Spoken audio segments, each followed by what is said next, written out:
Oye, ¿no tú poco pocas estás confesado, tío? No he hecho ni nada. Manolillo, cuando te mueras te vas al infierno. No, señor.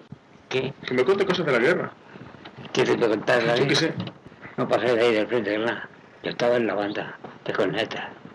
Y en la banda de música que no me quise ir. Y hice bien. Porque me pilló un garí, hijo mío. La que salió en la sierra. La mirada de la gente se ahogó el aro. ¿Y entonces por qué lo metieron a usted en la cárcel cuando acabó la...? Porque era de izquierda. Pero usted había caído donde había caído. Y espera que va. Pero entonces había tanto sinvergüenza. Aquí puede José Alcalde que me metió en la cárcel. Y usted no hacía nada. Tiene que ver. Pero como de izquierda y ellos eran de derecha. Pues a meter en la cárcel como motivo y sin motivo. Yo me tiré 11 meses. Nosotros éramos rojos. Rojo. Y ellos eran los patos. ¡Ey!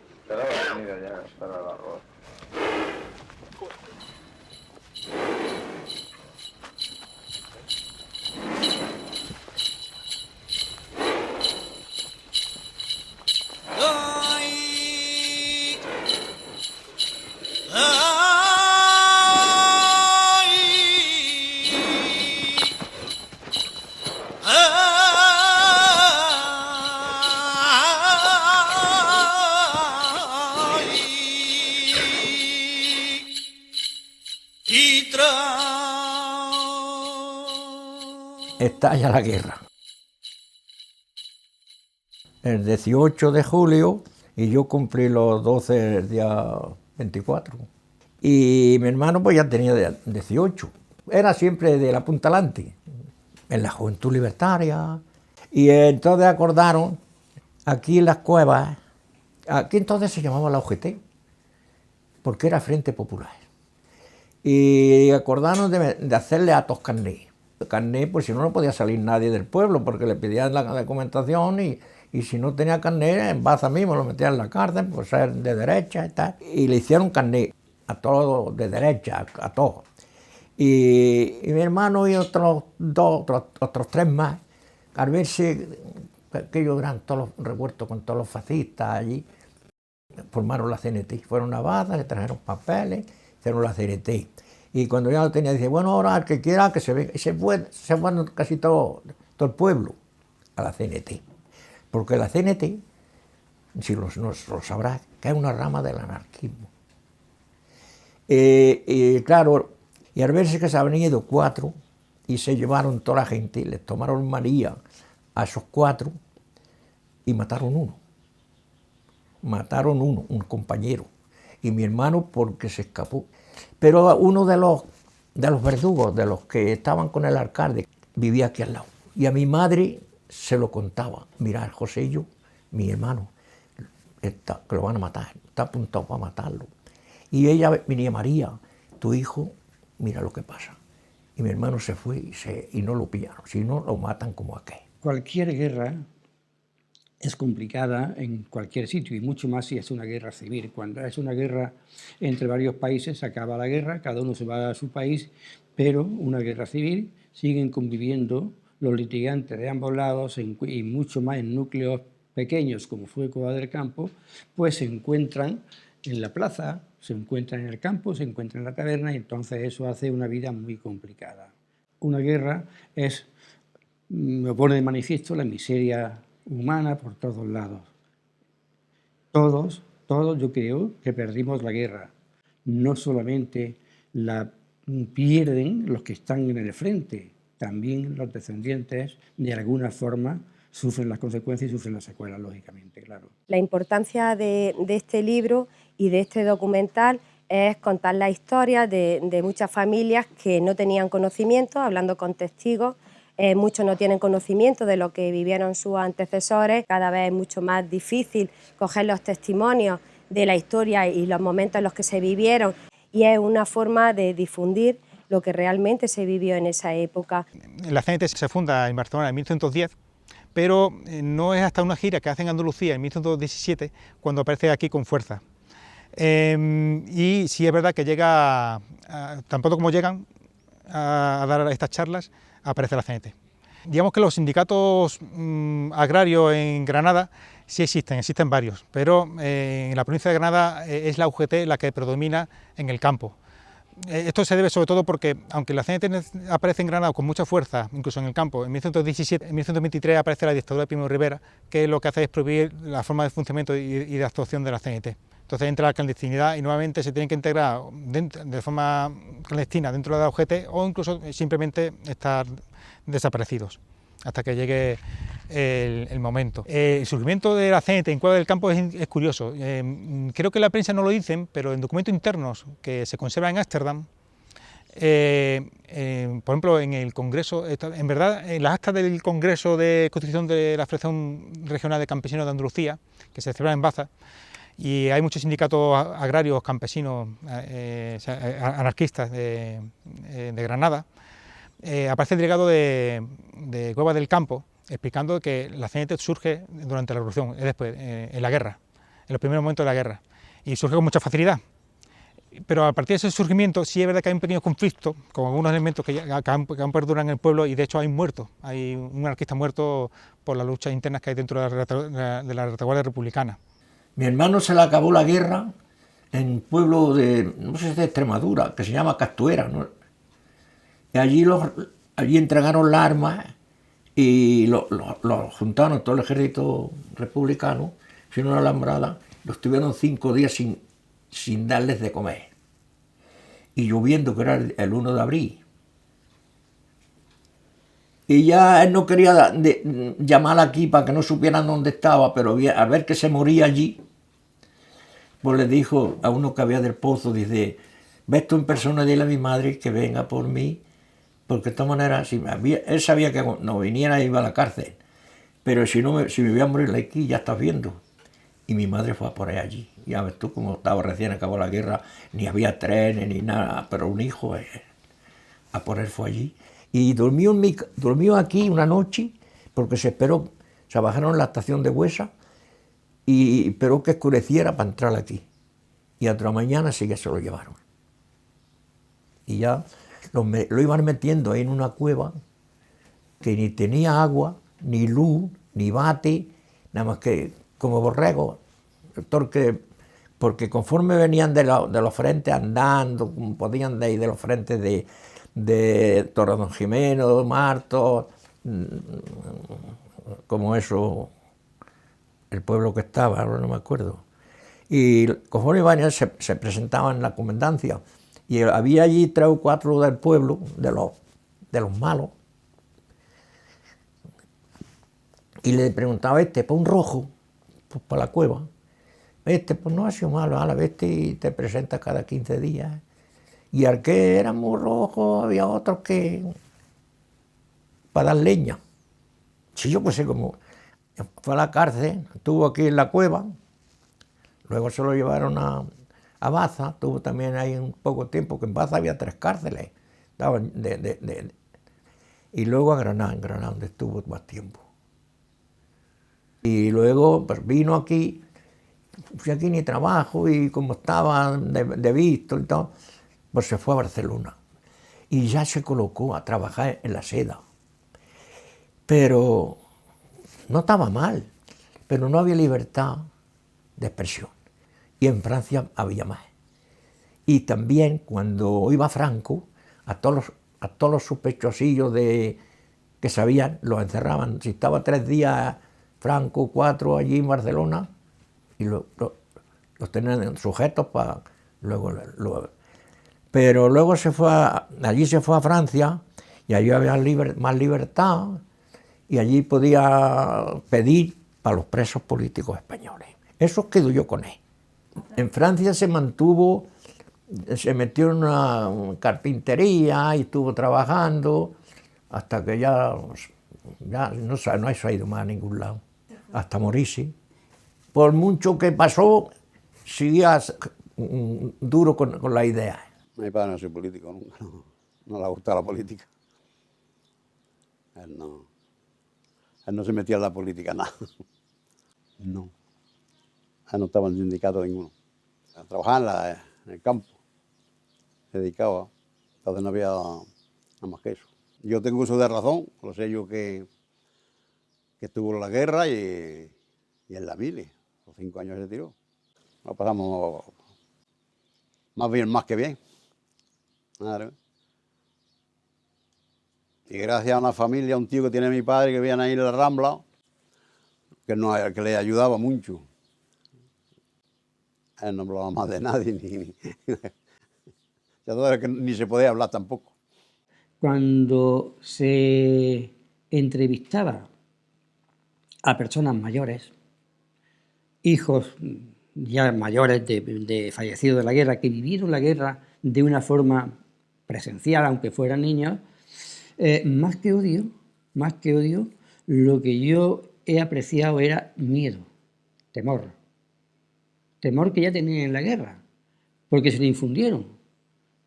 Temor a ser escuchados, temor a que nadie los pudiera delatar.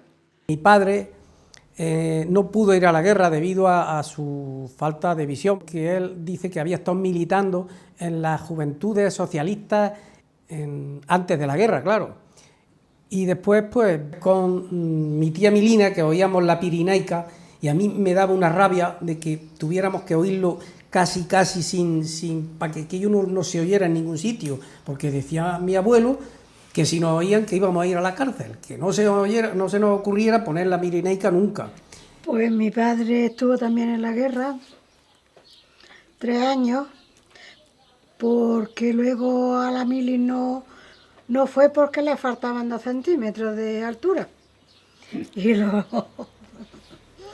Y no hizo la mili por eso, estuvo 3 años en la guerra. Cruzó el río de Tortosa a nado, que dice que estaban así las personas para cruzar el río, huyendo de los tiros.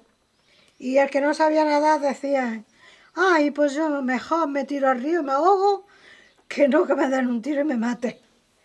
Y así cruzó el río de Tortosa, sí. Yo es que nací después de él venir de la guerra. Sí, yo nací después. Ellos se juntaban, sí, y hablaban. Pues a mí me pilló en el frente, el otro le pilló en el otro lado, pero podían contarlo exactamente y ninguno no tuvo problemas de que tuvieran mala suerte de que le dieran un tiro, que algunos venían cojos, otros venían a lo mejor sin una mano. Ellos, gracias a Dios, no, ellos vinieron igual que se fueron sanos y bien, sí. Mi tío Andrés estaba afiliado al sindicato del CNT y ya está, y él pues se llevaba su vida, sus cosas, sus relaciones con aquella gente y él estuvo en la guerra unos 3 años, decía. Y luego sus padres, pues cuando vinieron, pues tan contentos y tan de ver que había vuelto, que no sabían nada de él. Y ya pues luego después pues fue cuando trató de ponerse novio y fue cuando lo asustaron y cayó malo, enfermo y decían del susto, antiguamente decían que era del susto, tampoco, como antiguamente había tan pocos médicos ni tampoco cosas para verse. Al final, por lo visto, se ve que le pusieron unas indicaciones que estaban caducadas o en mal estado y le aligeró la muerte. Él se murió con 24 años y era muy guapo, ya lo están viendo aquí y ya te puedo decir muy poco más. Sí, había otro primo que se llamaba Gregorio, tenía los mismos apellidos. Gregorio, el primo de mi tío, estuvo en la UGT y estuvo preso en el puerto de Santa María, lo cual que luego desapareció y ya no supimos. Supimos que había estado en Cazorla, se había casado en Cazorla, pero ya después no hemos sabido nada más. Cueva del Campo tuvieron la suerte de que allí el frente no estuvo prácticamente. Cueva del Campo se quedó en zona republicana desde el levantamiento hasta, bueno, si el parte de fin de la guerra Franco lo dio en Burgos el día 1 de abril, Baza, que es la cabeza de comarca de Cuadra del Campo, fue tomada el día anterior, por días antes. Quiere decir que Cuadra del Campo estuvo todo el tiempo prácticamente en zona republicana. No pasó como en mi tierra, en la parte de Plaza Raimón Limones, que ahí había todo el día bombas de un lado para otro. Entonces, allí la vida, en cierto modo, en cuanto a la presencia física de bombardeo, vivieron más tranquilos. Hombre, luego las miserias de la guerra se pasaron en todos los sitios. Eso es universal. Y en Cuadra del Campo, siendo un pueblo como es, digamos que hay 11 represaliados, 2 sobreseimientos, uno de ellos porque fallece en la cárcel, y hay un único absuelto, ¿vale? De los 11 condenados, casi más de la mitad están condenados a más de 12 años de cárcel, 12 años y un día. Uno de ellos se le amplía la condena, que es un anarquista, se le pone cárcel perpetua. Hay un grupo, unos 3 o 4, creo recordar, que son condenados a 6 años y de ahí no baja las condenas. Para ser un pueblo que no tuvo mucha fama de cruento durante la guerra, ciertamente fueron condenas un poco altas. Y esto se debe sobre todo por la actividad política que hubo durante la retaguardia republicana. Y bueno, pues es digno de recordar a estas personas que sufrieron represión por su papel en la guerra y principalmente en las colectividades. Mi padre se llamaba José María Olivares de la Torre. Mi padre se fue a la guerra y no supimos más de él. Yo me quedé con 2 meses cuando se fue. Sí, estuve una temporadilla escribiéndole a mi madre, pero luego aquello se cortó. Y ya pues, cuando ya no se supo de él, no tenía yo el año todavía. Pues nada, pues mi madre pues esperaba, iba, decían que había gente que adivinaba si estaban vivos o muertos, y estuvo viéndolo y nadie daba descarte de él. Pues 10 años estuvo en espera, y luego ya a los 10 años pues decidió de casarse. A mí me crió mi madre y mi abuela. Mi abuela Dolores y mi abuelo Juan. Echa de menos un padre, pero como no lo tienes, pues te haces las cuentas de que en la guerra no tiraban con lanas ni nada de eso. Eran balas y morían la gente a trozos. Así que qué esperanza vas a tener de una guerra, que no ha venido y ya está. No pasé la pena. ¿Y por qué lo dejó aquello? De traspelista. Porque ya se acabó el pelo. Ya. Ya. Eso fue más que antes de la guerra y. Eso después de la guerra. Después de la guerra. Fue cuando. ¿Y había mucha gente traspelando? Pues todo lo tenía, podía. Pero eso si te pillaban los civiles, te quitaban lo que llevabas y pico. A pillar no, pero no estaba aquellos civiles. Pues mira, yo me estaba toda la noche allí, muriendo, pues nos entropezamos los civiles.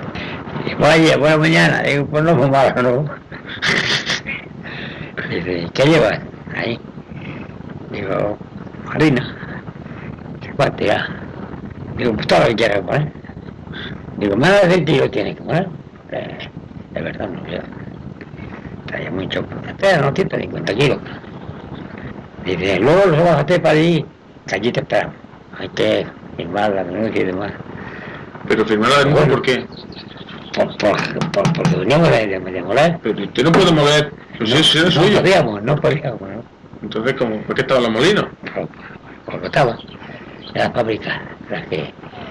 Pero los molinos estaban para que la gente llevara sus granos y movieran. No podía ser. ¿Y entonces cómo iban a moler, lo suyo? Pues lo molían a las fábricas.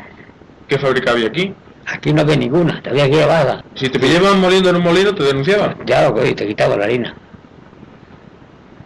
Te quitaba la harina, pero todo. Si le daba ganas, si era buena persona. Me gusta el tiempo de ciega, cuando recogen el grano.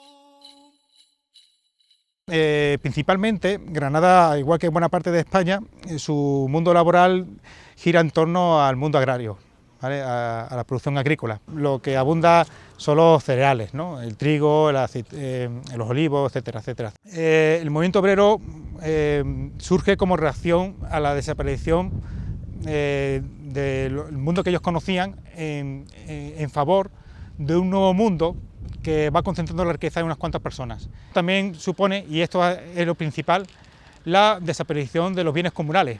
Los bienes comunales es un concepto que hoy en día es bastante difícil de entender, porque desafían toda idea de lo que es la propiedad privada, en verdad de lo que es la propiedad, porque no es una propiedad de un municipio, no es tampoco propiedad del Estado, no es propiedad tampoco exactamente de los vecinos en sí. Digamos que son unas tierras generalmente pobres, pero que se comparte por todos los habitantes de un municipio. Pueden ser agrarios, puede ser recogida de leñas, puede ser también recogida de frutos, de carbón, puede ser lo que haya en esos bienes comunales, ¿no? Cuando aparece el Estado contemporáneo, que es un Estado con los nuevos valores de la burguesía, en que, digamos, el principio de propiedad privada es sacrosanto, los bienes comunales simplemente están muy lejos de ese mundo, no se entiende. Y para encajar eso y crear una nueva clase propietaria, el Estado primero se apropia de todos los bienes comunales, entiende que como son de todos, es del Estado, que representa a la soberanía nacional, y para crear esa clase propietaria lo subasta a un precio muy pequeño. La pérdida de los bienes comunales es muy importante de entender para la historia del desarrollo del capitalismo, porque si un campesino no tenía tierras ni tenía trabajo, siempre podía sobrevivir gracias a los bienes comunales. No se hacían ricos nunca, porque eran tierras por general pobres, pero tenían lo suficiente para sobrevivir. Cuando estos bienes comunales desaparecen es cuando muchos campesinos están en la desesperación, hay hambrunas, y muchos de ellos tienen que venderse a la clase patronal a precios muy desfavorables y que quedan al final a merced de ellos. Entonces, lo que quiere el campesino con la reforma agraria simplemente es tener tierra en común para todos los campesinos y no verse obligados a venderse al capitalismo. De esa forma tiene tanto libertad real como personalidad propia. Porque aquí este pueblo se creó, tiene 200 años más o menos. La colonia se fundó en el 1875. O sea, no tiene 200 años, lo que es la barriada de la colonia. La gente, los mayores, mi abuelo, yo conocí a mi abuelo por parte de madre y a sus hermanos, y se acuerdan, dicen, de cuando bajaban, que estaban las casas sin terminar, que bajaban los pinos, la madera de las puertas y todo lo que hay ahí, eran de los pinos que había aquí, que esto le llaman el chaparrás. Este pueblo está la tierra muy repartida. O sea, este pueblo no hay latifundio, el único latifundio que había era una finca grande que es la Casería, que fue de una empresa que se formó, que fue el que trajo las aguas, Lazo, Pacheco y Martínez. Y trajeron la agua desde el pantano de la Bolera, que no existía, era del río Guadalentín, trajeron la agua. Y la colonia se llama la colonia Iturralde, porque esto la hizo la empresa para los colonos. Y ahora mismo donde estamos, esto si os habéis fijado, son parcelas todas iguales, le llamaban los sorteos, porque los sortearon entre los colonos para que la gente se pudiera criar aquí su alfalfa para los animales, sus cosas. Porque antes iba, decían, apenas huertas. Yo me voy, se juntan 5 y nos vamos a segar lo tuyo primero, después lo del otro, después lo del otro, después lo del otro. Se juntaban familias para ir segando, igual que para coger la aceituna, se juntaban familias. Venga, pues cogemos primero las tuyas, luego las mías, luego la otra, luego la otra. Porque no había gente para trabajar, pero en aquellos tiempos se tenía que apañar con la gente que había. Y como la tierra estaba repartida y tenía todo el mundo más o menos parcelas, pues se ayudaban uno a otro. Pues hay un aljibe, no sé si te lo han dicho, comunitario y un horno comunitario, de lo que es la gente de la colonia. Después con la Segunda República y con todo aquello sí se ve que hubo algunos follones. En la Casería, como era también un latifundio, el que reclamaba o decía algo, otro día no iba. Entonces, y como tenías que darle de comer a todas las olivas, pusieron 25.000 olivas y iban a hacer hoyos a destajo, que me parece que el hoyo con una caña se lo medían de 1 metro por 1 metro por 1 metro, y se lo pagaban, por ejemplo, a peseta, y un par valía 5, un pan. Entonces iban a destajo haciendo hoyos. Quedabas con buena tierra, pues te hacías más hoyos. Quedabas con menos tierra, con la tierra dura, te hacías menos. Pero aquí la gente vivió mucho de la gente de la colonia y 2 barrios que hay más, la Cañá Mortero, la Cueva del Pino. Esos vivían dijéramos, de la casería. Yo empecé con 9 años, empecé ya con los animales. Entonces estaba mi padre, que estoy gloria bien, mi hermano iban segando y yo con los animales detrás. Marranos, pavos, cabras, ovejas, todo revuelto. Pues, entonces se llevaba bien, yo me gustaba aquello. Lo más duro era la siega. Nos tirábamos por la semana entera allí, en la finca. El domingo nos subíamos y el lunes a las 4 de la mañana para abajo. Claro, porque había que segar, es que eran 13 o 14 fanegas todos los años lo que sembraban. De trigo, centeno, cebada, pues de todo, garbanzos, lentejas, de todo sembraban un poco, guijas. Que yo cuando era pequeño, tendría, pues yo qué sé, unos 5 o 6 años, pues era chichanguero para llevarle a los segadores la olla. Yo tenía la siega cuando tenía 17 años. De eso a eso estábamos, ven cuando estábamos allí y entonces se echaba un cigarrillo. Un cigarrillo quiere decir que se bebía agua y luego el gazpacho también, ¿sabes? Y luego la merienda y luego pues ya está, la olla que le decimos, el chichanguero que la llevaba a la olla para los segadores que comieran. Claro. Y luego ya pues a continuación, otro día igual, hasta que nos tiramos pues hasta 35 días segando 7 o 8 personas. La técnica es porque como está uno segando y son muchos golpes que pega uno para no cortarse los dedos. Porque si llega la que así y no tiene deiles, pues se corta uno los dedos. Y esto protege, que le decimos, los deiles. El movimiento pues así con la y todo, ¿no? Así, y luego cuando tenía el puño a rodear la miel. Y luego cuando pegaba un par de golpes o uno, depende, pues entonces otra vez, hasta que se haga la manada. Cuando tengo una altura así, pues y luego otra, y luego se amarraba con ramales. Y ya está el gambullo hecho. Esto no se olvida. Yo me gusta segar. Si esto mejor está, si está más verde, se luce uno que hace yo hago puñado así, segando, arrodeando, pero ya esto se ha acabado ya. Si segar no tiene mucho estudio, vamos, que lo único que tiene es usanza. Cuando le coges la usanza, pues cualquier persona en poco tiempo lo hace. Me he criado aquí, primeramente de chichanguero, llevarle la comida, llevarle todo eso, con la burra y las agüeras, que algunas veces te se esturreaba la comida y llegaba allí y dice, ¿ahora qué hacemos? Que no tenemos comida. Después me fui a segar con mis padres cuando tenía 8 o 10 años. Ahora no, ahora el campo se lleva bien, porque ahora con los tractores, con la maquinaria, pues trabajas, pero varía. Pero tú un día, desde las 6:30 de la mañana hasta las 9:30 de la noche segando, todo el día entero, el agua hirviendo, no había congeladores, no había de nada, agua, pues ya ves. Cuando yo tenía 2 años, mi padre compró el tractor este, que es un Zetor 50 Super, que es un checoslovaco. Lo compraron, estaban labrando con mulos y se le atravesó y decidieron comprarse un tractor sin tener ni idea de lo que era un tractor, ni de llevarlo, ni de carnet, ni de nada. Le echaron mucho valor en aquellos tiempos, innovadores totales. Ellos no tenían tierra, porque si hubiera sido gente que tiene tierra para trabajar sus tierras, pero es que mi padre encima no tenían tierra. Ellos se dedicaban a trabajar al público. Entonces llegaban y, por ejemplo, se ponían a segar y venía la gente que todavía segaba a mano y decían, ¿cuánto me llevas? Que en principio se espigaba.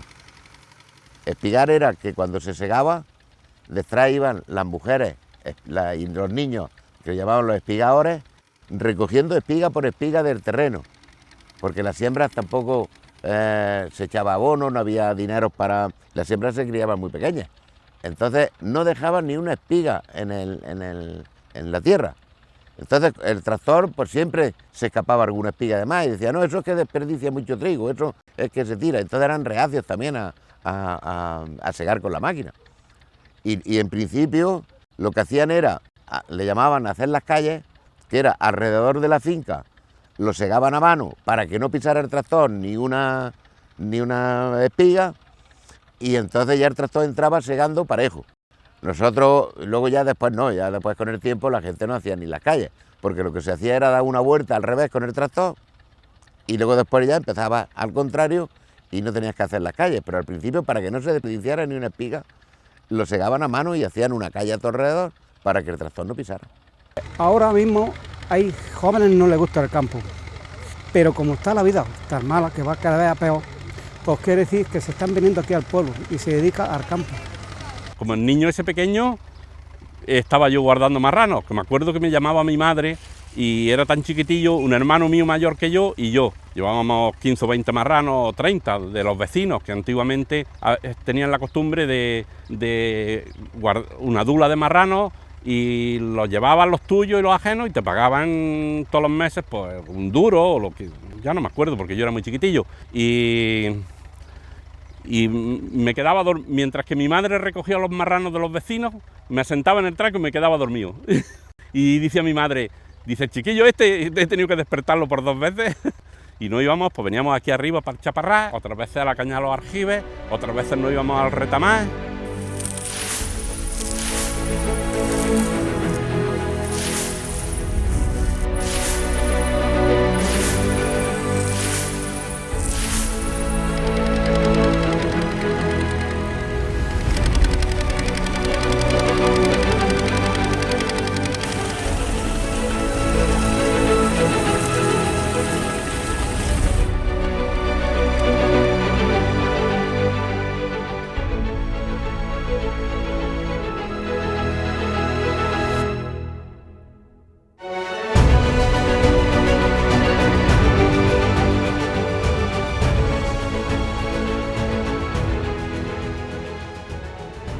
Me tocó en el río, para días para la tierra.